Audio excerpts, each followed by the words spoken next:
तरीके से है। पटवारी का हुआ है, एडीए का हुआ है, हर चीज का पेपर लीक हुआ है। क्या हम ऐसे ही धरना प्रदर्शन हमेशा करते रहेंगे क्या?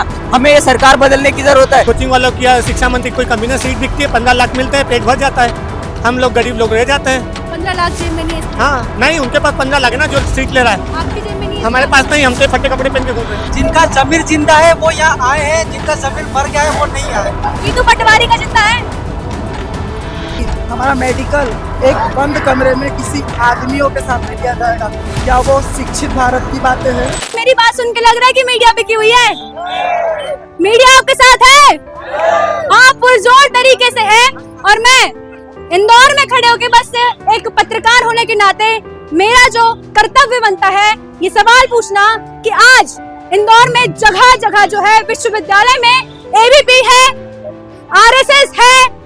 आज क्या वो आरएसएस धरातल पे है? मुझे आप लोग से जानना है, क्या आज वो है? मैम एक्चुअली शिक्षा भी एक अधिकार है बच्चों का, है राइट है।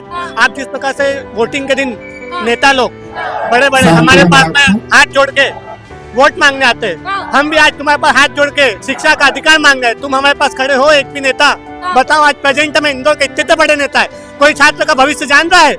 ये बड़े बड़े कोचिंग सेंटर वाले 50,000 फीस लेते हैं जी। कोई आ रहा है आज इनके हक के लिए? अरे वैकेंसी आ रही है, आप तैयारी करो, अरे आप ये लिखो, नोट्स बनाओ, अरे दगड़ा नोट्स बनाए, यहाँ बच्चों का भविष्य ये झोले में अंधकार में पड़ा है। जी। क्या करेंगे हम युवा पीढ़ी? कितना पैसा लग गया आपका इंदौर में? हमारे 80,000 रुपए लग गया, कुछ सिलेक्शन नहीं हुआ अभी, पढ़ के हम पागल हो रहे, सीट बिक रही है। आपके पिताजी क्या करते? मेरे पिताजी कृषक के छोटे से, किसान के बेटे? हाँ किसान का बेटा हूँ मैं एक, जब वो खेत में और हो, मेरी माँ एक टेलर है।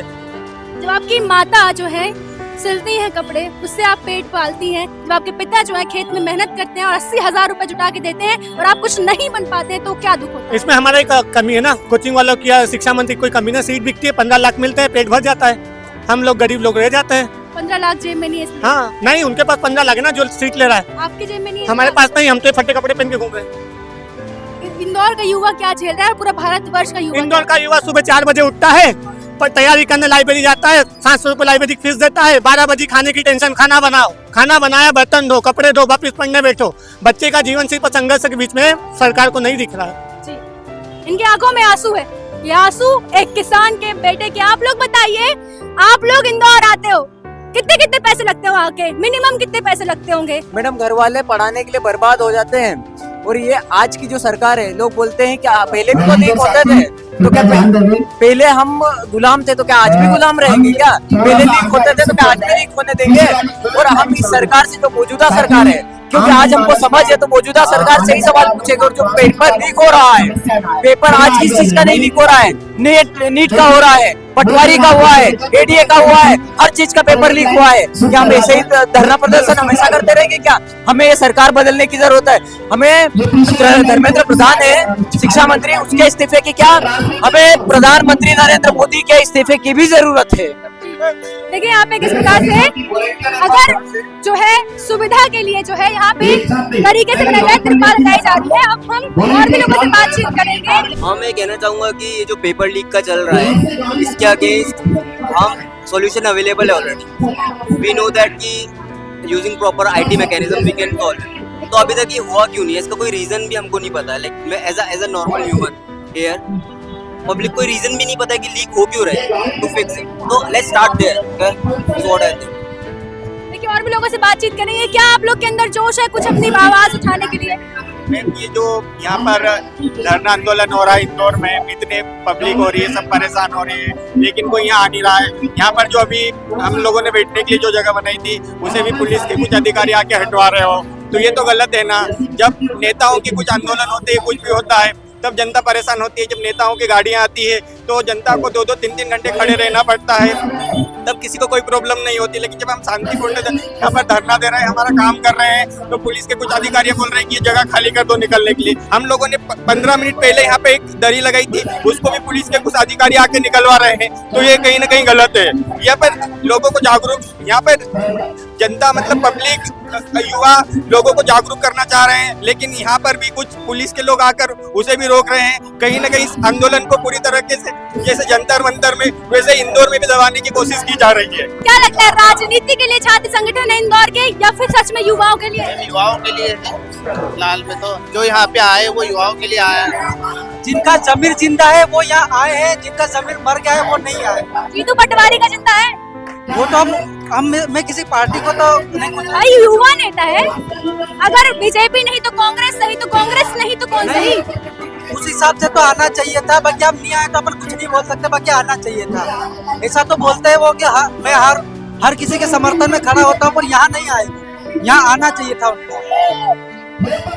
देखिए, यहाँ पे मुख्य विषय मुझे जो सबसे ज्यादा लग रहा है कि ये इंदौर है साहब, जहाँ छोटी सी बात होती है तो हर किसी इंसान के साथ 4 लोग, 50 लोग, 100 लोग खड़े जाते हैं, लेकिन जगह जगह गली गली छात्र संगठन के बड़े युवा नेता आज यहाँ नहीं दिख रहे हैं, क्योंकि यही हकीकत है। इंदौर वासियों को यही कहना चाहूंगी और पूरे भारत में कि जो संगठन बने होते हैं ना, इस संगठन का 0 मोटिव होता है सच्चाई का, मोटिव होता है राजनीति का। और अगर नहीं है तो भंवर कुआं में खड़े हुए खुले रोक ले रहे हो, आओ पूरे छात्रों की आवाज। सबसे पहले मैं आप सबसे उन मीडिया वालों के तरफ से माफी मांगना चाहूंगी जो कभी कुछ बोलना नहीं चाहते। कई लोगों ने कहा कि यहाँ पे मोदी मीडिया आई हुई है और बिकी हुई है, तो हम आपको विश्वास दिलाते हैं कि आज भारत में वो मीडिया भी जीवित है जो आज दिखा रही है कि सोनम वांगचुक बैठे हैं और उनको गिरफ्तारी हो रही है। और उनके साथ आज हम आपके बीच आए हैं यही कहने के लिए कि भारत का युवा जो है,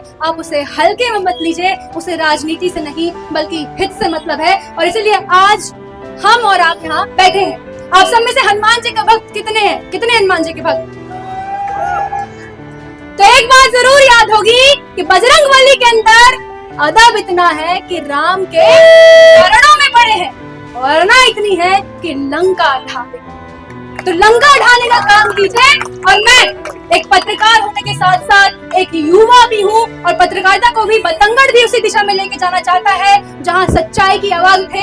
आज सोनम वांगचुक को हम देखते थे बचपन में, जब हमने 3 इडियट्स देखी थी तो उसमें हमने हर वो चीज देखी थी कि इनोवेशन ही सब कुछ होता है, रट्टा मार पढ़ाई कुछ नहीं होती। और आज जब हम जान चुके हैं, युवा जाग चुका है कि रट्टा कुछ नहीं है, मेलोडी खाओ हमारा फ्यूचर नहीं। क्या बात है, मतलब ये मेलोडी और मेलोडी सब आपको पता है। ये बच्चे कह रही है साहब मेलोडी खाओ हमारा भविष्य नहीं। मैं यही कहना चाहूंगी कि जो ये प्रोटेस्ट चल रहा है वो सिर्फ नीट के एग्जाम का नहीं है, जो नीट पेपर लीक हुआ उसके लिए ही नहीं है, भ्रष्टाचार के लिए है, जो हम लोगों के लिए, हम ट्रांसजेंडर्स लोगों के लिए। बीच में ट्रांसजेंडर अमेंडमेंट बिल पास हुआ था, उसको भी भ्रष्टाचार के लोगों ने ही करा था, और उसमें काफी चीजें ऐसी थी जो हमारे हक की थी, जो कि हमको नहीं मिली।